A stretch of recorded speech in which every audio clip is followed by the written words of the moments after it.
Alright guys, today I am with Brett, DJ Infantry, Sawgrass Recreation Park. We're going to go on a tour. Brett says there's some pretty amazing stuff in there. Also, you got to make sure you check out DJ Infantry, Infantry Outdoors. Link in the description, everything. What do you got to say about this? This is a great place, guys. I'm so happy to bring everybody out to here today. Brett is a good friend of mine and a neighbor. He's the lead zoologist here at Sawgrass Rec Park. So if you guys ever want to come down, whether you're up north, anywhere abroad, this is the place to come to South Florida. They've got the airboats. Right. They've got what we're going to take you and see here in a few minutes. And if you guys come in, ask for Brett. He'll be able to take you and show you all this wonderful stuff that we have only here at Sawgrass Rec in Florida. That's right. Let's do this. Yeah.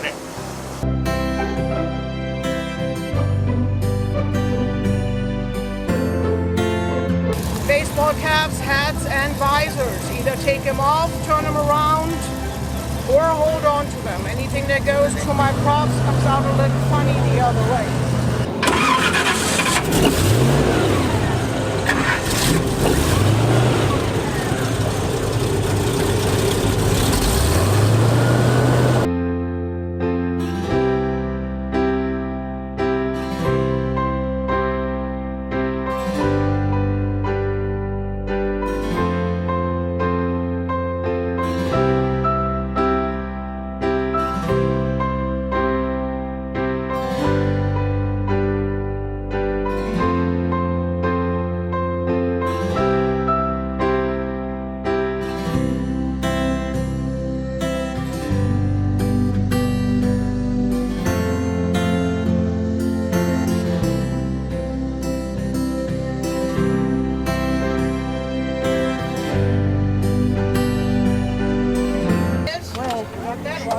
Ah là, tu vois juste la tête.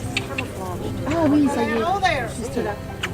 I drove right by and didn't see him, guys. That's how hard they blend in well. That's what they do during the day. Oh, God, nothing.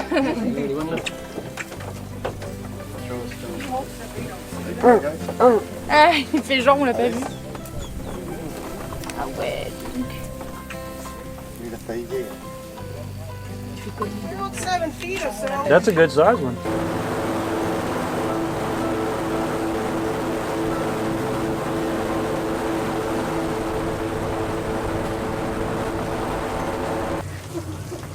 All right. How's everybody doing today? Oh, that was not all that enthusiastic. How's everybody else doing today? Great. All right, I guess I'll deal with that. Welcome to the park, everybody. My name is Brett. I'm the Reptile Exhibits Manager here at Sawgrass Recreation Park. First things first, let me just explain to you where these animals have come from. We're not really a zoo, we're more of an animal rescue. The majority of the animals you're going to see here today came to us as rescued animals, and that does include the alligators. Now, alligators normally come to us as nuisance alligators, meaning these are the ones showing up in your backyard, in the canal behind your house, maybe swimming around in your pool. That type of behavior, them being around humans, wanting to be around humans, starts with a human feeding it. They lose their fear of us, at which point they just kind of hang out. And they hope that somebody else feeds them. They love free food. And once they make that association, you as a food source, not necessarily as a meal, but as a food source, they don't unlearn that. And that's what a nuisance alligator is. It's not necessarily one going after people or pets. It's just one that's gotten used to humans and is now looking for a handout. Now, by law, those alligators are normally just caught and killed. But it's not their fault. They're just being alligators. They don't deserve to die because of it. So that's where we can step in. Instead of them being caught and killed, a small number can be brought here. And if we have the room, we can take them in and give them a home. Now, the deal is, if we take them in, we have to keep them for the rest of their life. In captivity, alligators have been known to live 70 to 90 years. They can live in excess of 100. Either way, it's a big commitment. It means we can't take every last alligator. When we can, we do. No questions asked. They'll come here, they'll live out the rest of their days, and they get a second chance. And that's what this place is. Somewhere for the animals to go so they're not just killed. All right, that being said, let me introduce you to these guys. The alligator in the pond right there, that is Crystal. Crystal's an average-sized female alligator at about 7.5 feet, 2 to 250 pounds, and that's pretty typical for a female. Females generally end up in the 6 to 9 foot range. She's right in the middle of that, so very much average for a female alligator. Now, at that size, 7.5 feet, 250 pounds, That's not a small alligator. She's deadly. She could kill you pretty easily. She only looks small in comparison to her boyfriend back there. That giant in the back of the pond, that's Cannibal. That's our largest alligator in the park by far. 13 feet long and about 800 pounds. And for most of you, that'll be about the biggest alligator you will ever see. I do this for a living. That's just about the biggest alligator that I've ever seen. They do not all get that big. Only the boys can get that big. Females 6 to 9 feet, males just keep going. So basically, if you have an alligator that's larger than 10 feet, you've got a boy. 13 feet like he is, a gigantic male may end up in the 15 to 16 foot range. So that guy is not necessarily full grown. Now it's taken him about 60 years to get to that size. 60, in a species that can live 70 to 90 years in captivity, maybe beyond that. So really that guy is just middle-aged. And that means hopefully he's got quite a few years left in front of him. And he's going to be growing the entire time. It's called indeterminate growth. As long as they're alive, they're eating, they're growing, till the day they die. So let's say Cannibal gets to 80 or 90 years. Let's assume that puts him in at 15 or 16 feet. Well, he's already 13 feet long. So in the rest of his life, maybe he's only going to grow another 2 or 3 feet in length, which may not sound all that impressive. But for every foot in length he grows at this size, he's going to gain about 200 pounds for every additional foot. So if he does get there, 80, 90 years, 15 or 16 feet, that alligator could end up 500 or 600 pounds heavier than he is right now. And again, he's already 800 pounds. My point being is that you guys should come back in about 30 years. If he's still here, if he's still alive, the potential is for that alligator to be a lot bigger than he is right now. And that is a humbling thought, considering how big he already is. So we said he's about 60. Now, the only reason we know that is that we have records on him. He's been at this park for over 30 years. He was at another park in the area for 25 years or so before that. And that's the only reason we know how old he is. You cannot just look at an alligator and determine the age. It doesn't work to say, well, it's this big, it must be this old. Growth rates vary. Some male alligators can get to that size in maybe 20 years. Some, like Cannibal, it's going to take more than 50. Some will never get to that size. We only know because we have those records. The other thing you can't tell on an alligator just by looking at it is the gender. Other than this one case, if the alligator you're looking at looks like Cannibal, it's gigantic, clearly bigger than 10 feet, you know that's a boy. Every time, females just don't get that big, so that's simple enough. But if you were just looking at Crystal, if I didn't tell you anything about that alligator already, there's nothing you could do just to look at it from the outside and tell me male or female. Because at that size, 7 to 8 feet, it could be a female, like it happens to be. But if you didn't already know that, that could just as easily be a young male. Immature, hasn't gotten to adult size yet. From the outside, they all look the same. Their reproductive organs are inside, and so you would have to look inside to tell. And that is a very handsy procedure. So if we don't need to know, we don't bother. If they keep growing and they get bigger than 10 feet, we know we have a boy. If we have an alligator that starts to lay eggs, that's a pretty good clue. Other than that, we're guessing. There is no way to tell from the outside. Alright, so what we're going to do right now is we're going to see what type of mood the alligators are in this morning. Alligators do have moods. Moods change. Day to day, it changes with the weather, it changes seasonally. So how they respond to me at any given time can be a little unpredictable. I can't promise you any one specific behavior out of these animals. Ultimately, we're going to find out together. Now, most of the time, they don't want anything to do with me. They don't see me as food. I'm just too big. Now, don't get me wrong. Both of these animals could take me. Out in the wild, they could take you, but they choose not to. They like small food. Turtles, fish, birds, frogs, snakes, lizards, raccoons, and possums, and smaller alligators. One bite, one kill, one gulp. That's the type of food they want. That's not us. Ultimately, we're just more hassle than we're worth. Most alligators, given the opportunity, are just going to keep their distance from you if it's an option for them. So what I'm going to do here is I'm going to approach the alligators. I'm going to get to a distance where they start to feel a little bit uncomfortable, nervous, annoyed, threatened. And we're going to see how they respond.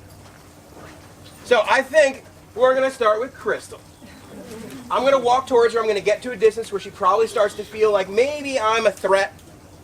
And we're going to see how she feels about it. All right, so let's find out. So I'm going to start on the edge of the pond. I'm just going to walk a little bit closer to her.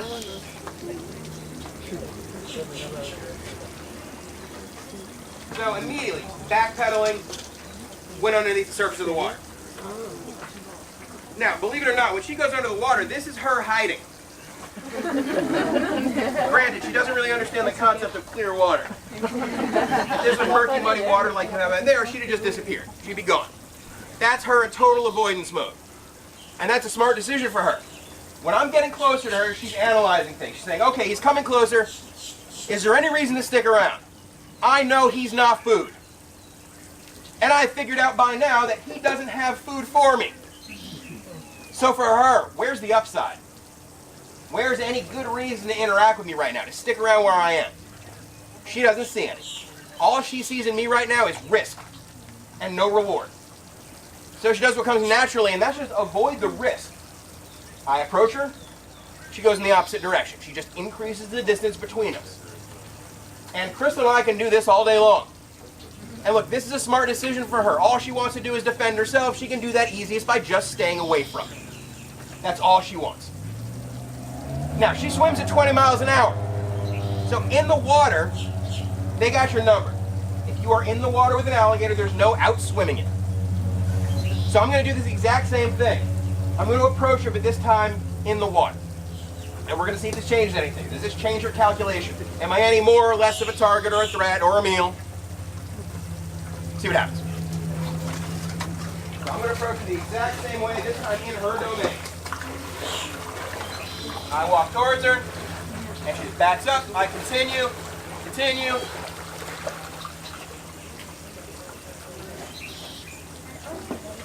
Keeps backing up. Everywhere I go, she's just increasing the distance between us. And look, that was her chance to go after me. If she wanted to, I probably wouldn't have had a chance to get out of the way, but she doesn't see any point in it. I'm not food. I don't have food.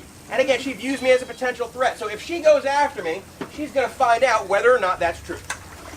And if she goes after me and I end up being a threat, that could be the last thing she ever does. And for her, that just doesn't make any sense, even if she viewed me as a potential meal. No meal is worth losing your life over. So she just avoids the situation altogether. Me being in the water has not changed her calculation. She still just wants to keep her distance. And again, Crystal and I can do this all day long. Come on, I want a hug. It wants nothing to do with me. And she's willing to give up her space to me. Cannibal is a different animal. This is his pond, it's his territory. If anybody was going to defend this area, it would be him. That being said, they're unpredictable, so I can't promise you exactly how this is going to go. But generally, his response is fairly different from hers.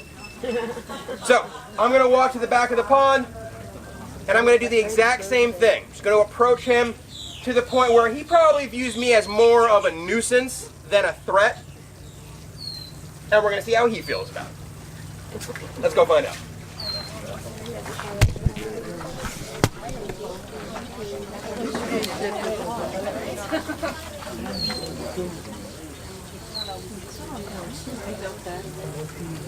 Oh, wait a minute. Hi, big boy. So I approach Cannibal. Instead of just slinking away and running in the other direction, he stands his ground. He opens his mouth and starts showing me his teeth. He hits at me a little bit.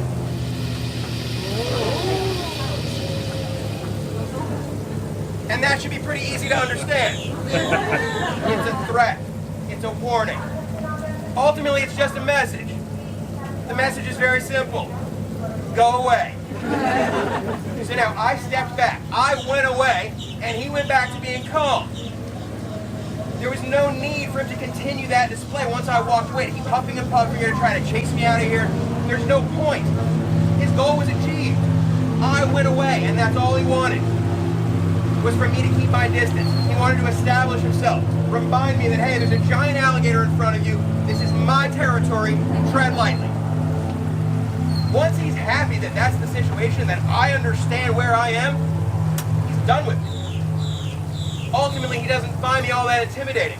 So he's not going to waste any more energy on me than he has to. And he doesn't feel like he has to. He knows I'm no threat, and he too has figured out I'm not food, I don't have food. These animals just handle me in two different ways. She just goes away from me. He tries to get me to go away. Two different ways of handling the same situation. Both ways should show you they don't want much to do with me. This is what we find in the wild.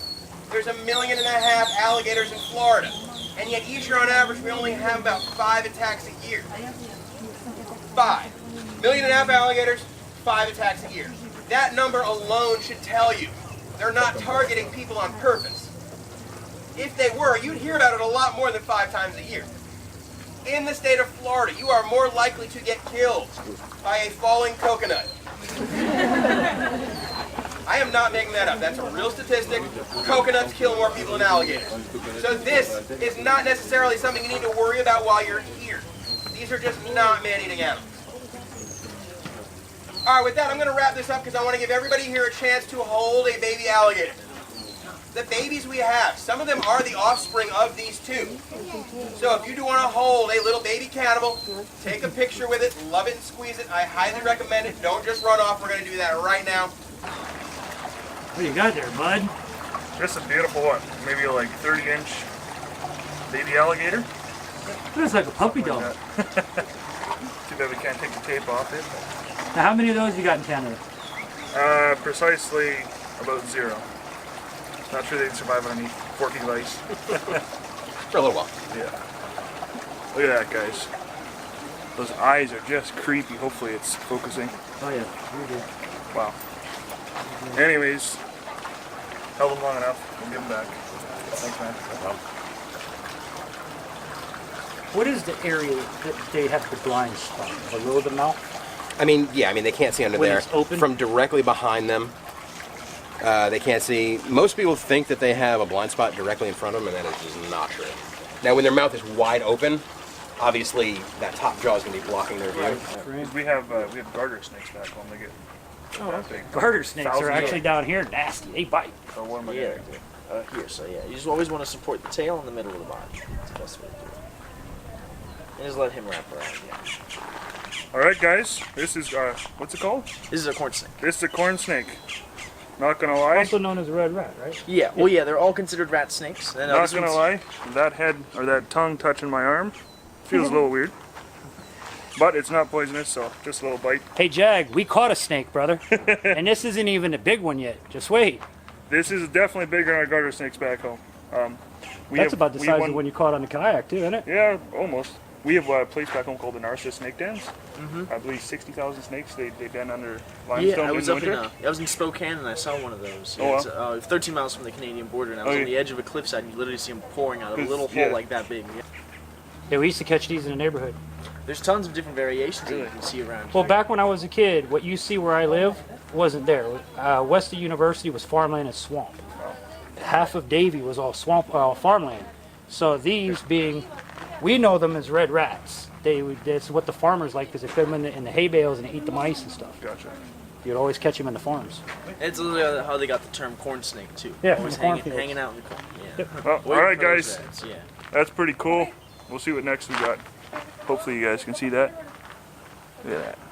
Yeah, here, I'll bring the big guy. The big guy. The big guy. I told you, you're not done yet. I'm giving you the real Florida experience, okay? Jeez, man. And now, another thing for you guys on Darren's channel that I want you guys to understand is Florida we have a lot of invasive species. Let me put that the right way. Pythons, a lot of these snakes, they don't belong here. The way that they got here is Darren went and bought it, took it home, thought it was fun, it bit him, realized it wasn't so fun anymore, and he let it go. Yeah. And now we have... do that. Yeah, don't do that. Don't ever do that. They have places you can give it and donate. Ours would be FWC, Florida Fish and Wildlife, or even your water management company will help you out. But yeah, a lot of invasive species, and we're just checking out a few of them here today at Sawgrass Rec. He's going to come back with a bigger one. Oh boy. Jag, you're going to love this. Wait till you come down here, Jag. If you guys want to see a crazy video, I'm going to link it actually in the description below.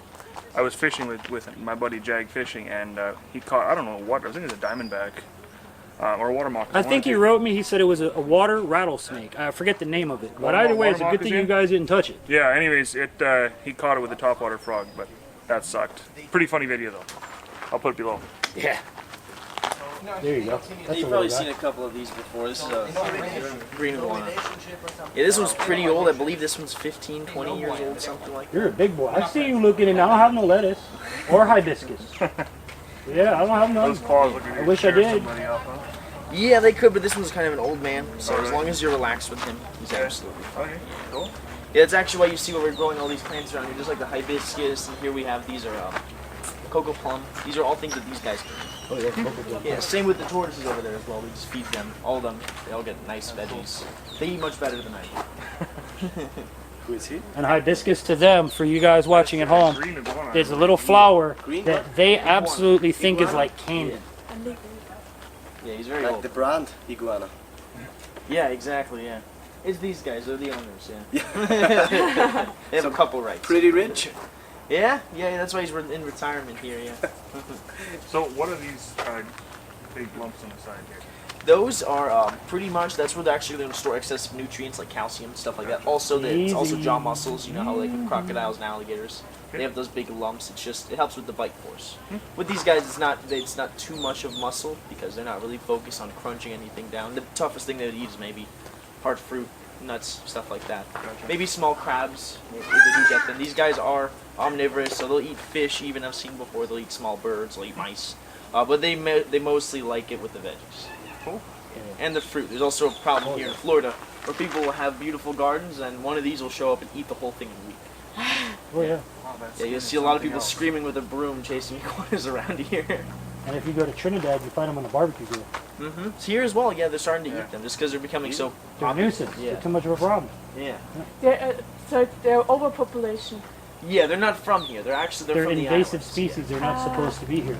But Okay. somebody let them go, and now they're everywhere. Yeah, they came here with mostly with the pet trade because people had them as pets and they let them go. But there's a debate whether they were going to naturally spread here or not because they did find rafts of trees that had been ripped off islands from the hurricanes that would have floated over here, and on those rafts there were iguanas, and that would have been a natural form of spreading. Okay. So there's a debate whether they would have been here either way. So we're not too sure. Oh wait, they're super cool. Yeah, you can just not near the head. Yeah, you can just touch them. And believe it or not, they're one of their worst defenses that hurts like hell is that tail. Oh, I bet. He'll whip you with that, and it's like getting hit with a bullwhip. It'll break your skin open and everything. And the funny part is that these guys, they're considered invasive, but they're the only invasive animal that doesn't affect any of the other animals. That's what I want to say. Yeah, because these guys, they just eat the plants, so they're not really affecting anybody. The only thing that they do is they tear up golf courses, which makes me laugh. I think it's pretty funny. Yeah. It's golf. So they Yeah. don't kill or eliminate other species. Yeah, as long as they're not eating any other animals, so it's not too much of a problem. So you're a good guy. Yeah. He's a good guy. He just picks on the old people who are angry because Want to have them show the camera? the golf club. I will. Yeah. Yeah, also these destroyed, guys, in yeah. Miami, they have a problem where with the mansions are on the water. These guys, they're persistent enough, they'll dig straight through a cinder block, through the concrete, into Really? the seawall, and the ocean will wash away people's backyards. Yeah. That's They the dig marine into iguana cement. you're talking about. No, that's the greens. The greens Really? do that, yeah. Over in Miami, you'll go over and you'll literally see holes through the seawall, yeah. It's I a didn't know huge that was problem. from them. I thought it was from the marine iguana. Yeah, no, that's from these guys, yeah. Yeah, and then we have the blue iguana and the red iguana. They're two different kinds. The red ones, you'll see them and they're bright orange. They get really, really big. Super. Okay. And all of the iguanas eat vegetable or fruit. The green and the reds. Yes. Okay. There's some other iguanas that eat more so like animals like crabs, fish. There's other species from the islands. It really depends on where they come from. Because these guys, they come from lots of flowers, lots of veggies or something. Thank you to hold it in front of the camera. Yeah. Thank you very much. Hey, you guys ready? You're into me. I noticed. That's a YouTube Wow. video. Is it okay if you're in the video? Oh, it's no problem. All right. Thank you. Excellent. Here we go. Hey, if Hollywood calls, it's because of us with Austria. All right. Sounds good. Sounds good. Thank you for stopping in. Hey, you got to stop by to see the video. Darren's Northern Life. That's pretty cool. That side's the show side. The other side has my radio station. I'm a local now. Awesome. Okay, Thank you. He said All right, guys. Here we have a Florida panther in its natural habitat. You know. Well, not natural habitat. Well, as As natural as we can make it at the park. as in the sense as he's laying in the shade, not playing hockey. He's right here. He's coming to see you there. Look at that. God bless you. That's what happens when you get knocked out of the playoffs. Hey. At least it made it past the first round, I believe. I should know that actually. What's going on there, bud? This is Darren checking out his amazing animals here at the park. That's right. Things you'll only see here in Florida and only at Sawgrass Rec Center. Alright guys, hope you enjoyed that video. I know it's a little bit different than what you'll normally see on my channel, but as my channel name is, it's Darren's Northern Life. It's not just about fishing, not just about hunting, it's about what I do in general. Thank you, DJ Infantry, for taking me out. Check them out, Infantry Outdoors. I will link it in the description below. Check out this awesome place here where we are right now. I will link everything in the description below. Sawgrass Rec Center, Western Florida. Tell them I sent you. You guys won't regret it. Between the animals, the wildlife, this is a true Everglades experience for anybody that wants to partake in it, with all the extra animals that you won't get to see everywhere else too. So, you know, if you come in, remember the name, Brett. Ask for Brett, he's our guy. That's right. Tell him we sent you. The park will greatly appreciate it. And this whole entire park is funded on donations. They take care of the animals through everybody's donations. So if you want to donate, we'll link all of that in the description too, and you can help out the park. That's right. Anyways, guys, we're actually going to head out in the boat and we're going to go fishing in the Everglades. That'll be in another video. Make sure you check it out. That's all I got for now. Have a good one, and don't forget to subscribe.